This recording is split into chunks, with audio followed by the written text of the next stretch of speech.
So in this segment, we're going to be discussing Labour scraps the Rwanda policy. So let's have a listen. Look, the Rwanda scheme was dead and buried before it started. It's never been a deterrent. Look at the numbers that have come over in the first 6 and a bit months of this year. They're record numbers. That is the problem that we are inheriting. It has never acted as a deterrent, almost the opposite, because everybody has worked out, particularly the gangs that run this. It has been a partial deterrent. It's caused a lot of issues with the island because you got people that are asylum seeking because they fear being sent to Rwanda. They have gone to Ireland, which has caused problems over there because the UK was previously designated as a safe country, but because of the Rwanda scheme, we weren't designated as a safe country anymore, which caused problems with the Irish government, which I think should now be resolved once they go back to court over the original ruling. That the chance of ever going to Rwanda was so slim, less than 1%, that it was never a deterrent. The chances were of not going and not being processed and staying here, therefore, in paid-for accommodation for a very, very long time. It's had the complete opposite effect. And I'm not prepared to continue with gimmicks that don't act as a deterrent. So this is good. When we go to what Labour's actual policies on this, we start with some breaking news tonight, and the Home Secretary, Yvette Cooper, has unveiled more detail on the government's plans to tackle small boat crossings. She's announced plans to appoint a new border security commander and says the government will introduce new counter-terror-style powers to crack down on organised immigration crime.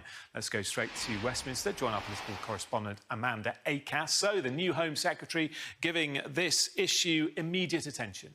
Yes, indeed. I think really the entire Cabinet have been getting to work on their priorities this weekend, and clearly the issue of stopping the small boats was really quite central to much of the debate during the election. Labour promised to scrap the Rwanda plan, which was the Conservative government's key strategy to try and reduce the numbers coming over illegally in small boats. Labour's promise instead was to establish this border security command, pledging to smash the people smuggling gangs behind the small boats crossings, rather than pledging to send people off to Rwanda after they arrived. I think with this rhetoric around smashing the gangs and stuff, I think getting rid of the people who are doing the smuggling is a good thing.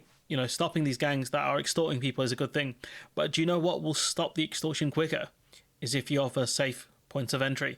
We've seen what a war on drugs does. You'll push it further underground. We've heard from people who have actual expertise on the field say that all you'll have is people making more dangerous crossings further out, further off the coast of France in more dangerous areas, in order to try and set sail towards England. That's all that's going to happen. You will make this route more dangerous. The best thing you guys can do is safe points of entry. Having a border command is big talk. I've covered this before. It's big talk.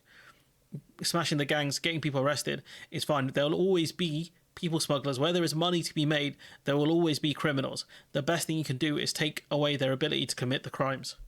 So, as part of the first steps of that, today Yvette Cooper has been announcing plans to start recruiting the boss of this new command.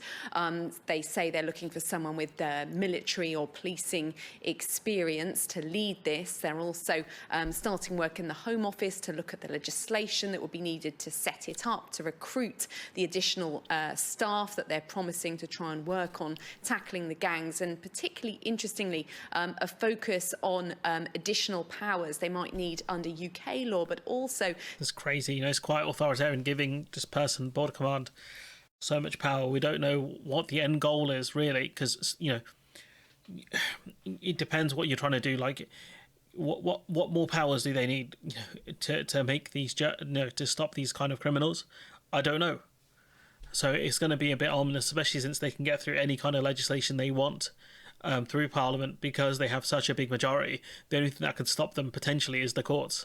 To actually function in the EU, because of course most of these gangs are operating in Europe, in northern France, and the key question is how they would actually be able to police that currently while based from the UK, so that's a big challenge. But here's Yvette Cooper talking about what their initial priorities will be. So this is where they can probably get a deal with France in order to help out with this kind of stuff. Yvette Cooper was talking about a lot of missing kind of kids from hotels that have been, basically taken from these places by the gangs, and that's something Labour haven't mentioned really since a few months ago, and that could be a good avenue to figure out where those gangs kind of operate within the UK, because they're not being prosecuted according to her. That's what she was saying a few months ago. But this is a lot of tough talk, in my opinion.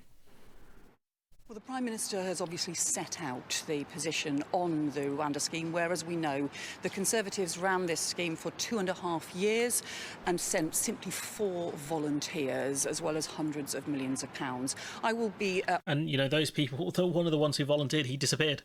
He took the money and he ran. Auditing all of the details around the money and the legislation and the processes, and I will set out more details to Parliament. But the first step in our approach to all of these issues is to make sure we are putting the money instead into boosting our border security, and that is why we are today launching the Border Security Command process to make... So not money to get rid of the 2-child camp or others sort of problems, but they have money for the border command, even though the most effective way to deal with the channel crossings is creating safe points of entry. This is better than the Rwanda scheme. Is it a ton better? It depends what kind of legislation they put through, I guess. Dealing with the gangs is important, but it's only one part of a bigger strategy that they need, and that one is safe points of entry. Having it so people can apply from France or abroad. Just like we allow for Ukrainians. Why should Afghan refugees be any different to that, especially given Britain's historical link with Afghanistan? It's just ridiculous. Anyways, I'm going to leave it there. Let me know what you think in the comments below. Like, comment, share, subscribe. Support the channel on Patreon if you can. And hopefully I'll see you in the next one.